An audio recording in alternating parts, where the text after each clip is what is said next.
వచ్చేటట్టు చేసింది బీఆర్ఎస్ ప్రభుత్వం. ఇలా పనులు పూర్తి చేసినాం మనం. కానీ రేవంత్ రెడ్డి వచ్చినాక 3 ఏళ్ళు అవుతుంది దగ్గర ఒక్క ఎకరానికి పాలమూరు జిల్లాలో నీళ్లు ఇచ్చినావా అని నేను అడుగుతా ఉన్నా. నిన్న వచ్చిండు 2.5 ఏళ్లకు వచ్చి అంటాడు ఈయన పాలమూరు బిడ్డనట. ఇంకా నేను ఈ పాలమూరు ప్రాజెక్టు అర్థం కావడానికి నాకు 2.5 ఏళ్లు పట్టింది అంటుండు. నీకు అర్థం కానీకే 2.5 ఏళ్లు పట్టింది, మరి నువ్వు చేయనీకి ఎన్నేళ్ళు పడుతుందో. ఇంకా నీకు అర్థం కానీకి ఒక ముఖ్యమంత్రివి, నువ్వు పాలమూరు బిడ్డవు, నీకు అర్థం కానీకే 2.5 ఏళ్లు పట్టింది ఏం చెప్పిండు మన మహబూబ్ నగర్కి వచ్చి.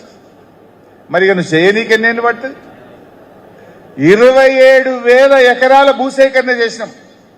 పాలమూరు రంగారెడ్డి ఎత్తిపోతల పథకానికి బీఆర్ఎస్ ప్రభుత్వం 27,000 ఎకరాల భూసేకరణ చేసింది.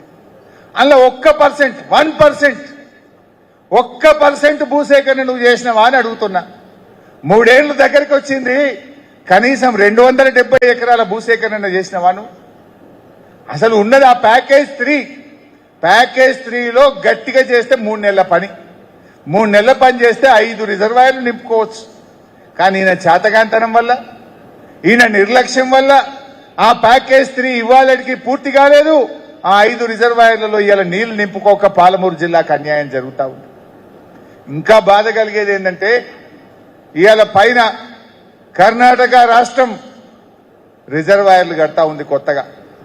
ఆంధ్రప్రదేశ్ తుంగభద్ర నది మీద కొత్తగా రిజర్వాయర్లు కడతా ఉంది. ఆంధ్రప్రదేశ్ ఏమో 20 టీఎంసీలతోని గుండ్రేవుల అనేటువంటి రిజర్వ్